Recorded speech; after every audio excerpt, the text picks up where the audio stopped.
Hello, hello. Comme d'habitude, le coaching juif du vendredi, à savoir du coaching, des actions proactives pour notre réalisation, mais toujours empreint d'éthique, inspiré de la paracha de la semaine. Cette semaine, c'est la paracha de Kitissa, la section hebdomadaire où Dieu va demander à Moïse de recenser le peuple juif. Et pour ça, il va leur demander de venir ramener un demi-shekel, ce fameux demi-shekel. Et là, question énorme, pourquoi un demi-shekel? Dis-moi d'amener un shekel, comme ça, à dénombrer, ça va être facile. 1, plus 1, plus 1, plus 1, plus 1, et j'aurai mon compte. Plutôt que de dire, j'en ai 1, 2, 3, 4, 5, 6, donc c'était des demi-shekels, donc ils sont 12. On ne comprend pas bien. Deux notions essentielles au niveau du coaching pour notre quotidien à nous. La première notion, vous vous en doutez, c'est qu'on est manquant. Si on veut compter, si on veut être compté, on doit venir à moitié. Ça ne veut pas dire qu'on doit faire la moitié du travail, ça veut dire qu'on doit comprendre, être en conscience qu'on est porteur d'un manque, que tout seul, on ne peut pas arriver à la complétude, à la shlemut, à cette notion d'unité. Parce que l'unité avec le peuple juif est également en rapport avec l'unité que chacun va avoir avec lui-même. Et donc si j'ai compris que je ne suis que la pièce d'un puzzle, alors je vais enfin faire mon job. Mais bien évidemment, ça amène cette deuxième notion essentielle, qui est que ma pièce de puzzle, mon demi-shekel, il doit être complet. C'est-à-dire que je dois apprendre à savoir qu'est-ce qu'il y a dans ce demi-shekel, ni en trop, ni en moins, parce que la Torah nous dit un demi-shekel exactement.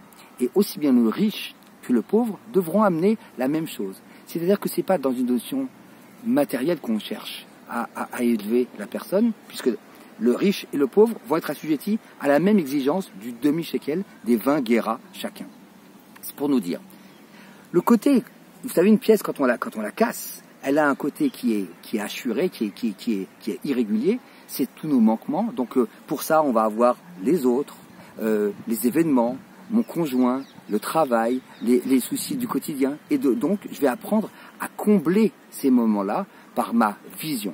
Mais de l'autre côté de la pièce, elle est bien circonscrite, elle est ronde, elle est bien lissée, elle est bien ourlée. Pourquoi? Parce que je dois arriver avec tout mon plein potentiel, et je dois savoir qu'est-ce que je contiens. Si je contiens bien, donc je vais remplir au fur et à mesure ce demi-shekel, cette demi-apport, et que je vais pouvoir enfin coller avec la réalité. Et c'est seulement à ce moment-là, lorsque j'aurai conscience de ce qui me manque, mais de ce que je peux apporter également, que je pourrai faire le but de ma vie. Alors, bien évidemment, il faut, tout seul, c'est très difficile à faire, parce que, imaginez, se motiver au quotidien tout seul, c'est un petit peu comme aller à la salle de sport sans coach. Eh bien, au moment où vous allez pouvoir faire 10 pompes, votre coach, il va te dire, allez, tu en faire encore 2. 2, c'est rien. Mais lui, il va vous donner ce supplément d'âme pour pouvoir le réaliser. Et ça fait 20% d'augmentation. Mais c'est un exemple sur cette chose-là, mais ça peut être dans n'importe quoi. Dans n'importe quoi. Entourez-vous de gens bienveillants qui veulent vous faire avancer et qui viennent vous montrer vos manques, non pas comme des lacunes, mais comme des perspectives d'évolution et comme des moyens de développement personnel. Alors, prenez votre conjoint, prenez votre frère, votre sœur, votre père, prenez qui vous voulez, votre voisin, un ami, un coach, un médecin, un rabbin, peu importe. Sachez que l'autre va toujours vous donner un supplément d'âme si vous arrivez à le prendre du bon côté et que vous choisissez la bonne personne qui va pouvoir vous amener à cette évolution. Je vous souhaite Shabbat Shalom et bonne nouvelle partie, cette cette mi-partie qui va être votre partie à fond. Je n'arrive pas à vous quitter parce que c'est tellement essentiel comme notion. 1, je suis porteur de manque.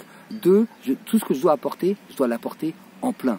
Alors faisons ce travail-là et ensemble, on pourra sans aucun doute avoir une meilleure vie et peut-être créer un monde meilleur. Shabbat Shalom.